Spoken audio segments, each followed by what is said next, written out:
Last எபிசோடில் வளையாம்பிகை இறந்து போனதையும் அதை கேட்டு அர்ச்சனா இடிஞ்சு போனதையும் அப்போ அவ காலடியில் ஒரு காகித பந்து விழுந்ததையும் விசுவோட உயிருக்கு ஆபத்து இருக்குங்கிற எச்சரிக்கை அர்ச்சனாவுக்கு கிடைச்சதும் நம்ம பார்த்தோம். கடிதத்தை சுருட்டிக்கிட்டு நிமிர்ந்தவ விசுவை தேடினா. வளையாம்பிகையோட சடலத்தை ஒட்டி தேவர் பக்கத்துல தென்பட்டான். வசந்தி எங்க? விசுவை பார்த்த மறுவினாடி வசந்தியோட நினைவு அர்ச்சனாக்குள்ள கீறுது. கிள்ளப்பட்ட மாதிரி விசுவை எட்டுனா. அர்ச்சனாவை பார்த்துட்டு தேவரை தள்ளிக்கிட்டு வந்தான் விசு. விசு என்னாச்சு? பதறுனா அர்ச்சனா. ஒன்றும் புரியல அர்ச்சனா. அன்னைக்கு ஹார்ட் அட்டாக்னு சந்தேகமா இருக்கு. வசந்திக்கும் ஏதாவது ஆயிடக்கூடாதுன்னு டென்ஷன் ஆயிடுச்சு. என்ன சொல்றீங்க? வசந்திக்கு ஷாக் அடிச்சிருச்சு. ட்ரீட்மெண்ட்ல இருக்கா. அந்த ஓலைப்பட்டியை திறந்து பார்த்ததுக்கு பிறகுதான் இவ்வளவு கூத்தும். எதிரி பிரமாதமா விளையாடுறான். ஆமா, நீ போன காரியம் சக்சஸ் தானே? காரண காரியம்தான் தெரிஞ்சது. ஆள் விஷயத்துல குழப்படிதான். இப்ப பிரச்சனை அதை விட சீரியஸ் விசு. உங்க உயிருக்கே ஆபத்து வந்தாச்சு. அர்ச்சனா கடிதத்தை விசுக்கிட்ட நீட்ட அதை வெறிச்சு பார்த்துக்கிட்டே தேவர் வரார். என்னம்மா விஷயம்? ஐயா, இனி உங்ககிட்ட பூடகமா பேசுறதுல பிரயோஜனம் இல்லை. இங்க பயங்கர சதி நடந்துகிட்டு இருக்கு. வளையாம்பிகையோட சாவு இயற்கையானது இல்லை. இதுல ஏதோ மர்மம் இருக்கு. தேவர் உதட்டுல கைய வச்சு அர்ச்சனாவை அடக்க விசு கடிதத்தை படிச்சுட்டு திருப்புறான். அவளை அடக்கிறது அப்புறம் தேவர். நான் சொல்றேன், இங்க சதி நடக்குது. யாரை சந்தேகப்படுறதுன்னே தெரியல. இந்த சமஸ்தான நலன்ல மகா அக்கறை கொண்ட உங்களுக்கு இவ்வளவு நாள் இது தெரியலைங்கிறது ஆச்சரியமாகவும் நம்ப முடியாததாகவும் இருக்கு தேவர். விசுவோட உணர்ச்சிகரமான பேச்சுல திக்குமுக்காடி போன தேவர் மற்ற விஷயத்த உள்ள போய் பேசுவோம் அப்படின்னு ஒரு அறையை நோக்கி நடக்க ஆரம்பிக்கிறார். அப்போ ஆள் உயர கதம்ப மாலை கட்டோட கொஞ்சம் பேர் அங்க நுழைஞ்சாங்க. விசுவை நெருங்கி, இளைய மகாராஜா, இது சமஸ்தானத்து முதல் மாலை. நந்தவன பூக்களை பறிச்சு கட்டி எடுத்து வந்திருக்கோம். அன்னைக்கு உங்க கையால போடுங்க அப்படின்னு நீட்டினாங்க. அந்த மாலைக்குள்ள சில இருவாச்சி மடல்களுக்குள்ள அங்கங்க பூநாகங்கள் நெளிஞ்சுக்கிட்டு இருந்தது. மாலையை தந்தவன் எச்சரிக்கையா நாரை பிடிச்சிக்கிட்டு இருந்தான். விசு அதை வாங்க கைகளை நீட்டுனான். அர்ச்சனா கவனிக்கிறதுக்குள்ள மாலையை வாங்கியே விட்டான். விசு! மாலையை வாங்கிக்கிட்டவனை பார்த்து அர்ச்சனா கடூரமா கத்திக்கிட்டே ஓடி வந்து மாலையை தட்டி விட பூரான போல சிலவும் ஜான்னில பூநாகங்களும் கீழே விழுந்து மாலையிலேருந்து பிரிஞ்சு தரமேல நெலிஞ்சன. ஐயோ! வாய் பழந்துட்டான் விசு. திவ்யமங்கலத்துக்கு மயக்கமே வர மாதிரி இருக்கு. பாண்டியம்மாலோ நண்டு கடிப்பட்ட மாதிரி துடிச்சு நிமிர்றா. மாலையை கொடுத்தவங்க விதிர் விதிர்த்து நடுங்க. தில்லைநாயகம்! தேவர் கடூரமா அழைக்க பாஞ்சு வந்தாரு தில்லைநாயகம். இந்த மாலையை கொண்டு வந்தவங்கள தனியா என் ரூமுக்கு கூட்டிக்கிட்டு வா சொல்லிட்டு அர்ச்சனா பக்கம் திரும்ப அவ விசுவை அணைச்சிக்கிட்டு இருந்தா. வாங்க உள்ள போய் பேசுவோம் அப்படின்னு தேவர் முன்னாடி போக அவங்க 2 பேரும் பின்னாடியே போனாங்க. பாண்டியம்மா அலர்னா. தேவர், என்ன இதெல்லாம்? என்ன நடக்குதுங்க? கொஞ்சம் பொறுங்க ராணியம்மா, அதை விசாரிக்க தான் போறேன். அந்த விஸ்தாரமான அறைக்குள்ள 3 பேரும் நுழைஞ்ச உடனே கதவை சாத்திக்கிட்டாங்க. இப்ப சொல்லு, என்ன விஷயம்? தேவர் துவக்கினார். இங்கே நடக்கிற எதுவுமே இயல்பான விஷயம் இல்லை. நடக்கிறதெல்லாம் கொலை, படுபாதக கொலைகள். பச்சை குழந்தைய கூட விட்டு வைக்காத இரக்கமில்லாத கொலைகள் அப்படின்னா அர்ச்சனா. எதை வச்சு சொல்ற? எதை வச்சு நீங்க இல்லைங்கிறீங்க?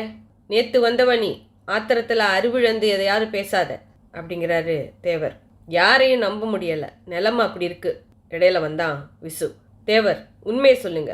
30 வயசுன்னு ஒரு இலக்கு நிர்ணயிச்சு எங்களை கொண்டுகிட்டு வர்றதுக்கு காரணம் என்ன? ஐயோ இளைய மகாராஜா, என்னையா சந்தேகப்படுறீங்க? எனக்கு எதுவும் தெரியாது. திடுதிடுப்புன்னு இதெல்லாம் கொலைன்னா நாங்கள் எப்படி நம்புறது? ஆமாம், கொலைதான்.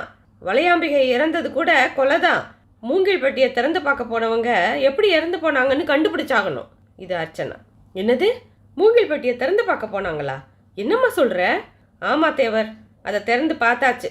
அதுக்குள்ள என்ன இருக்கு அப்படிங்கிறதும் தெரிஞ்சு போச்சு. என்ன இருக்கு அதுக்குள்ள? ஆவலா கேட்டாரு. அது அப்புறம். இப்போ ஆபத்து விசுவை நெருங்கிடுச்சு. பூமாலையில் பூநாகங்கள் நெளிஞ்சதை பார்த்தீங்கல்ல? இந்த கோட்டப்புறத்தோட கடைசி வாரிசு விசுதான். விசுவை தீர்த்து கட்டிட்டா கோட்டப்புறம் சமஸ்தானத்தையே ஒழிச்ச மாதிரி தான். விசுவை கண்ணிமை மாதிரி இப்போ நம்ம பாதுகாக்கணும். அர்ச்சனாவோட தவிப்பான பேச்சை பிடிச்சு பின்னுக்கு தள்ளிக்கிட்டு முன்னாடி வந்தான் விசு. என் உயிர் போகிறத பற்றி எனக்கு கவலை இல்லை அர்ச்சனா. ஆனால் இதுக்கெல்லாம் காரணமான கொலைகாரனை நான் கண்டுபிடிக்காம விட மாட்டேன்.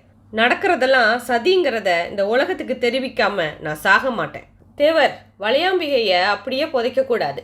பிரேத பரிசோதனை செய்யணும். அதில் நாங்கள் சொல்கிறது உண்மையா பொய்யான்னு தெரிஞ்சிடும். ஆமாம், வசந்தி எப்படி இருக்கா விசு? வாங்க போய் பார்ப்போம். 3 பேரும் அறையை கடந்து இன்னொரு அறைக்குள்ளே போகும்போது தப்பிச்சிட்டேன் அப்படிங்கிற மாதிரி மூச்சோடு இருந்தா வசந்தி. பக்கத்தில் சில பெண்கள். படு பாதுகாப்பாக கார்வார் கருணாகரமூர்த்தி. என்ன கார்வார், எப்படி இருக்கு இப்போ உடம்பு? தப்பிச்சிட்டாங்க. டாக்டர் வந்து இப்போ கூட ஊசி போட்டுட்டு போகிறாரு. சீக்கிரம் குணமாயிடுமா. வசந்தி வசந்தி அவள் பக்கத்தில் குனிஞ்சு அவளை ஆதரவாக அணைச்சிக்கிட்டு அழைச்சா அர்ச்சனா. மெல்ல விழி மழத்துனா வசந்தி. நீ கவலைப்படாத, இனி ஒன்றும் இல்லை. விஷயம் போலீஸ் வசம் போக போகுது. அவங்க உள்ளே வந்தாதான் சரிப்படும். போலீஸா? என்னம்மா சொல்கிறீங்க? கார்வார் தயக்கமாக கேட்குறாரு. ஆமாம் மிஸ்டர் கருணாகரமூர்த்தி, இனிமேல் நீங்கள் பார்க்க போகிற காட்சிகள் ரொம்ப வித்தியாசமானவை. சாபம்னு சொல்லி தலைமுறையாக நடத்தின நாடகம் இப்போ அம்பலமாக போகுது. என்னது, சாபங்கிறது நாடகமா? ஆமாம், நின்று பேச எனக்கு நேரம் இல்லை. நீங்கள் வசந்தியை பத்திரமா பார்த்துக்கோங்க, நாங்கள் வரோம். 3 பேரும் வெளியில் வந்தாங்க. தேவரோட அறையை நோக்கி போயிட்டு இருக்கும்போது அர்ச்சனா சகலத்தையும் விவரித்து சொல்ல ஆரம்பித்தா.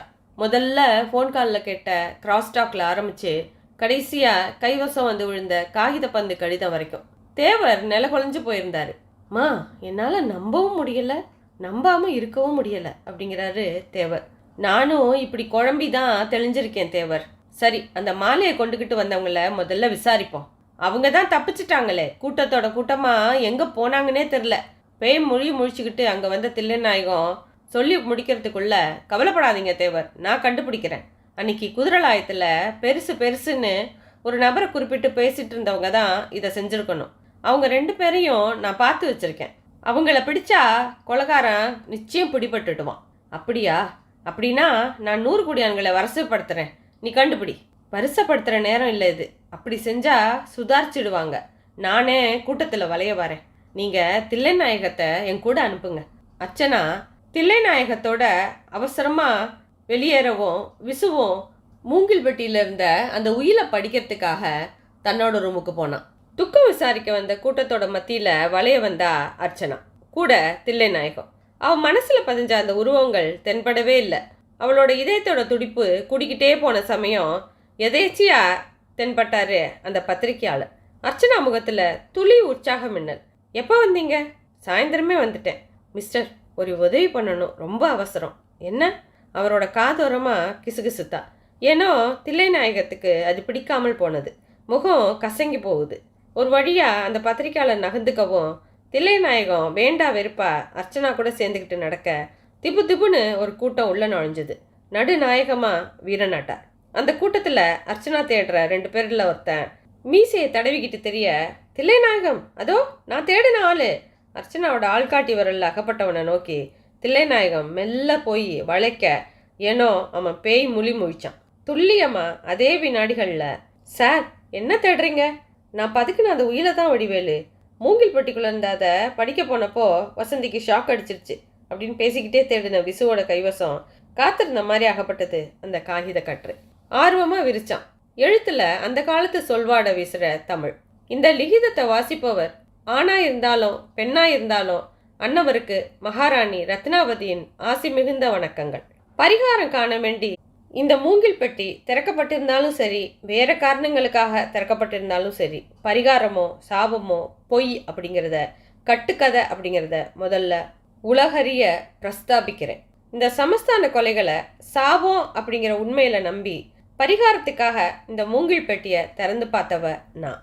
வஞ்சியம்மாளோட மகன் விருச்சிகமணி ஒரு உக்கிர சாபம் எடுத்து என்னோட 2 மகன்களையும் கொன்று அவர்களுடைய கை விரல்களை இந்த பெட்டியில போட்டதோடு திவான் குழந்தைசாமியையும் கொன்று அவரோட தலையை வெட்டி இந்த பெட்டியில போட்டு மூடி இருக்கிறான் அப்படிங்கிறது தெரியுது.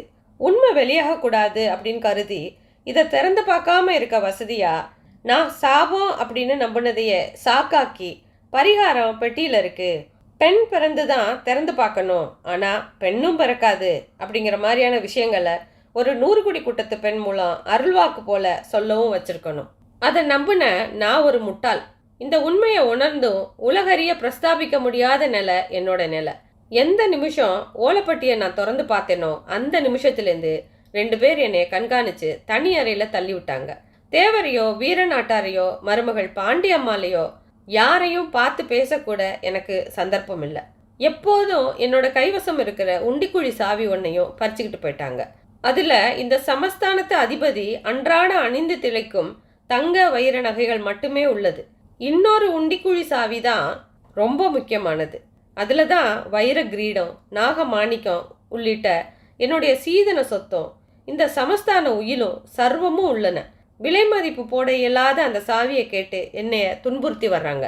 நான் பதுக்கப்பட்டிருக்கிற அறையிலேருந்து பூஜை அறைக்கு போயிட்டு வர்ற சுரங்கப்பாதையை இன்னைக்கு தான் நான் கண்டுபிடிச்சேன். உடனே எனக்கு தெரிந்த உண்மைகளை இந்த லிகிதம் மூலம் எழுதுகிறேன். என்ன மரணம் நெருங்கிக்கிட்டு இருக்கு. என்ன ஆனாலும் 2வது உண்டிக்குழி சாவியை சதிகாரர் வசம் நான் தரப்போறதில்ல. அதை எங்கே ஒழிச்சு வச்சிருக்கிறேங்கிறதுன்னும் சொல்ல போறதில்ல.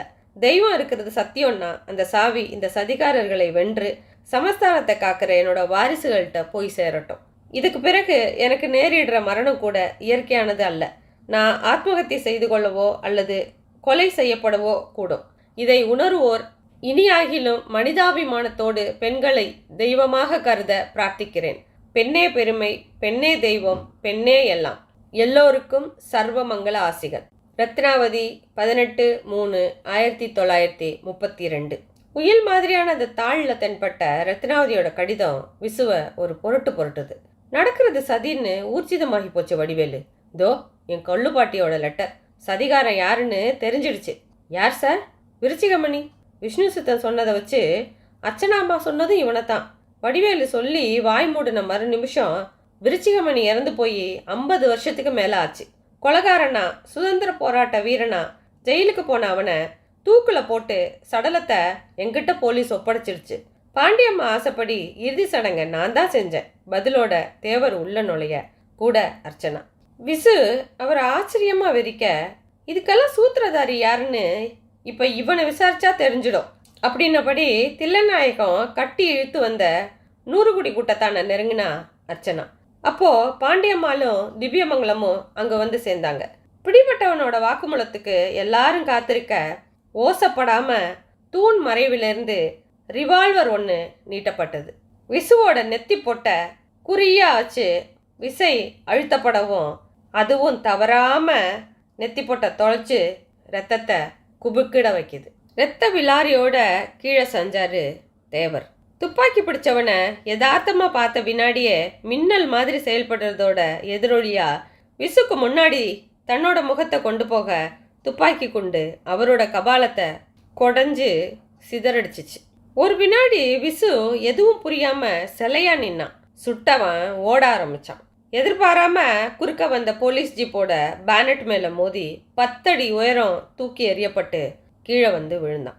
அதுக்குள்ள வாசப்பக்கம் ஓடி வந்த அர்ச்சனா, இன்ஸ்பெக்டர் அரெஸ்ட் ஹிம் அப்படின்னு கத்துனான். ஜீப்பை விட்டு இறங்கின இன்ஸ்பெக்டர் வண்டி முன்னாடி மயங்கி கிடந்தவனை தூக்கி வண்டியில ஏற்ற உத்தரவிட்டார். தாவங்கொட்டையை வருடிக்கிட்டு பின்புறம் இருந்து இறங்கினாரு பத்திரிகை நிருபர். ரத்த வள்ளத்துல கடந்த தேவரை பரிதாபமா குனிஞ்சு பார்த்தா பாண்டியம்மா. திவ்யமங்கலம், இங்கே என்ன நடக்குது, யாராவது விவரமா சொல்லக்கூடாதான்னு வாய் விட்டு அலறுனா. இன்ஸ்பெக்டரோட அர்ச்சனா அங்கே வர திவ்யமங்கலத்தோட பார்வை அவளை பரிதாபமாக பார்த்தது. அத்தை, நடந்ததை நடக்க போகிறத விவரமா நான் சொல்கிறேன், கொஞ்சம் பொறுமையாக இருங்க, போலீஸ் சம்பிரதாயங்கள் நிறைய இருக்குது அப்படின்னா. கொஞ்ச நேரத்துல எல்லாம் அரண்மனை வாசல்ல ஒரு கிரைம் பிரான்ச் ஜீப்பும் ஃபாரன்சிக் வேணும் வந்து நிற்க அதுலேருந்து பரபரப்பாக பலர் இறங்கினாங்க. எல்லா சம்பிரதாயங்களும் முடியவும் தேவரோட உடலும் வளையாம்பிகையின் சடலமும் வேணுக்குள்ள ஏற்றப்பட்டது. வித்தியாசமான கோட்டைப்புறத்து வீட்டை பற்றி கட்டுரை எழுதி 30 வயசு மரணங்களை உலக அதிசய செய்திகளாக்கிய பத்திரிகைக்காரர்கள் சதி அப்படிங்கிறது தெரிஞ்சதும் அந்த கிரைம் பிரான்ச் கட்டடத்துக்கு முன்னாடி கூடியிருந்தாங்க. சமஸ்தானத்து மஞ்சள் கொடியோட அதே கிரைம் பிரான்ச் கட்டடத்து முன்னாடி வந்து நிற்கிது வாக்ஸ்ஹால். கார்லேருந்து இறங்கின விசுவையும் அர்ச்சனாவையும் பந்தோபஸ்தா உள்ளே அழிச்சிட்டு போனாரு இன்ஸ்பெக்டர். என்னாச்சு இன்ஸ்பெக்டர், எவ்வளோ தூரத்தில் இருக்கு விசாரணை? நடக்கும்போதே கேள்வி கேட்குறா அர்ச்சனா. ரொம்ப அழுத்தக்காரனாக இருக்கான் மேடம், எங்களோட அடி உதைகள்லாம் அவனை ஒன்றுமே செய்யலை. இதை விட கொடுமையான சித்திரவதைகளை சமஸ்தானத்தில் பார்த்தவங்க நாங்கள் அப்படின்னு சொல்கிறோம். புதுசாக ஏதாவது விஷயம்? நிச்சயம் புதுசாக சில விஷயங்கள் இருக்குது மேடம். நீங்கள் கேள்விப்பட்ட நண்டுவடாகன் வஞ்சியம்மாள் கதை மாதிரியே இங்கேயும் ஒன்று இருக்குது. ஒன்றை தொட்டா 9 வருது. எஸ்பி சாரே ஷாக் அடித்த மாதிரி தான் இருக்காரு. உள்ள பின்னங்கைகள் நாற்காலியில் கட்டப்பட்ட நிலையில் துவண்டு சரிஞ்சிருந்தான் கொலகாரன். என்ன சார் இது அப்படின்னு கேட்ட அர்ச்சனாவுக்கு என்ன சார் இதுன்னா இப்படி அடிச்சு கேட்டு விஷயத்த சொல்ல மாட்டேங்கிறான். வாக்குமூலமே தர முடியாது. அப்படியே தம் கட்டி மூச்சு விடாமல் இருந்து செத்து போகிற மன உறுதி எனக்கு உண்டுன்னு பயமுறுத்துறான் மேடம் அப்படின்னாரு ஒரு எஸ்ஐ. அர்ச்சனா மெல்ல அவனை நெருங்கினான். அவன் முன்னாடி மண்டிட்டான். உன்னை நான் முதல்ல பார்த்தப்பவே பயந்தேன். நான் பயந்தது போலவே ஆயிடுச்சு. உனக்கு இப்போ திருப்தி தானே? கடூரமாக அவன் முகத்தை வெறிச்சான் கொலகாரன். வஞ்சியம்மா நண்டுவடகன் கதை கேட்டு இந்த சமஸ்தானத்தோட திமிர துல்லியமாக உணர்ந்தவ நான்.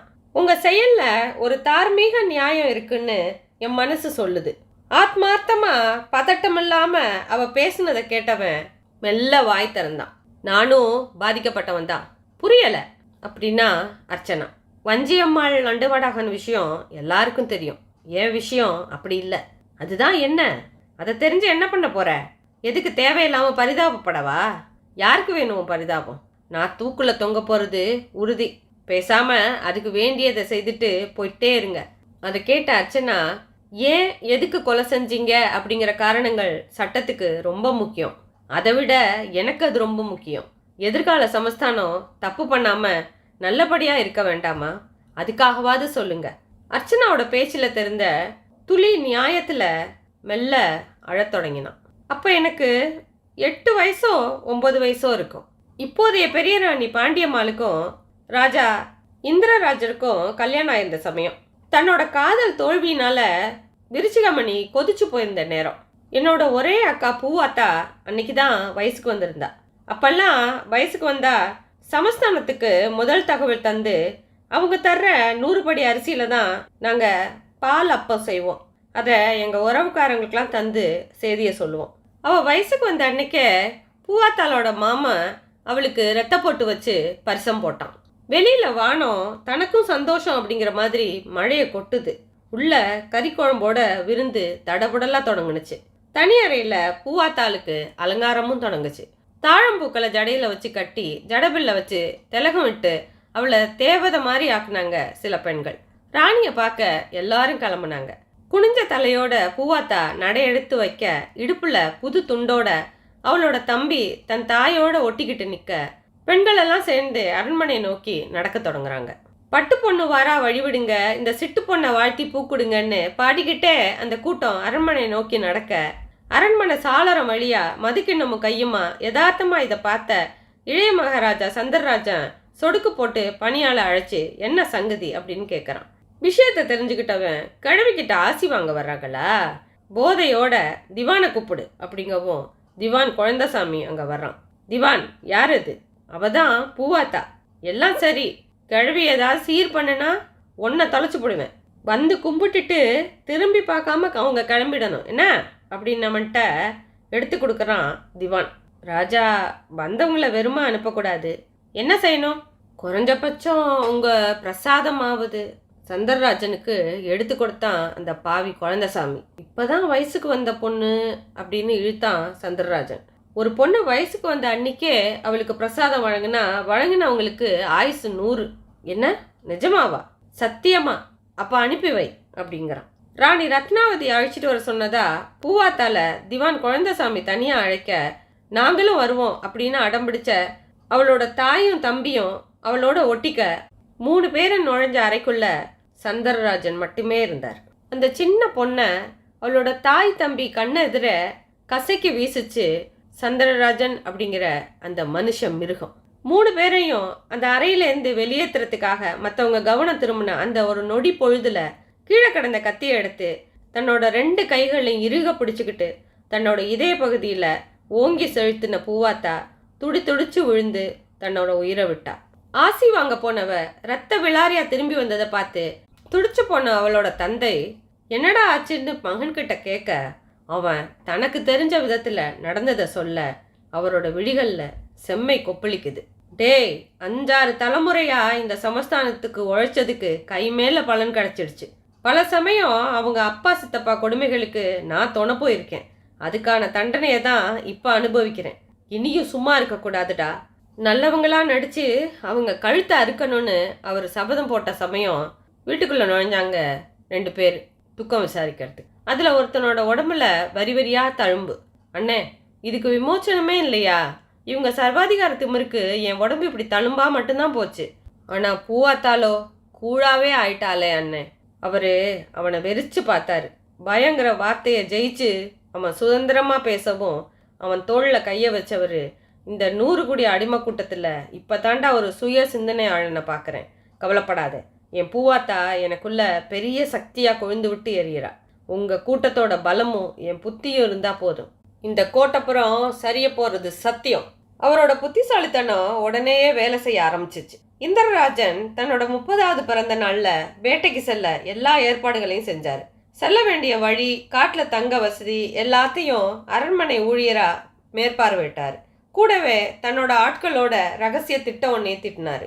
அதன்படி வெட்டி முறிக்கப்பட்டிருந்த கருமருது மரக்கிழையில விழுதுகளால் இழுத்து கட்டி ஒரே முடிச்சில் கீழே விழ தயாராக வச்சுருந்தாங்க. அதுக்கு அடியில் புதர் மறைவில் துப்பாக்கி சகிதம் இந்திரராஜன். மான்களை ராஜா இருக்கிற பக்கம் விரட்டுறதுக்காக மற்றவங்க காட்டுக்குள்ளே போக இந்திரராஜன் தனியே காத்துட்டு இருந்த சமயம் கொஞ்சம் தூரத்துலேருந்து பாஞ்சு வந்த பிச்சுவா கத்தி அந்த முடிச்ச வெட்ட அவர் தலைமையில சரியாக விழுந்தது அந்த மரக்கிழை. அலறலோட உயிரை விட்டாரு இந்திரராஜன். கத்தியை எரிஞ்சு அந்த அற்புத காட்சியை பார்த்துக்கிட்டு இருந்த பூவாத்தாலோட அப்பா அரண்மனை நோக்கி ஓடினார்.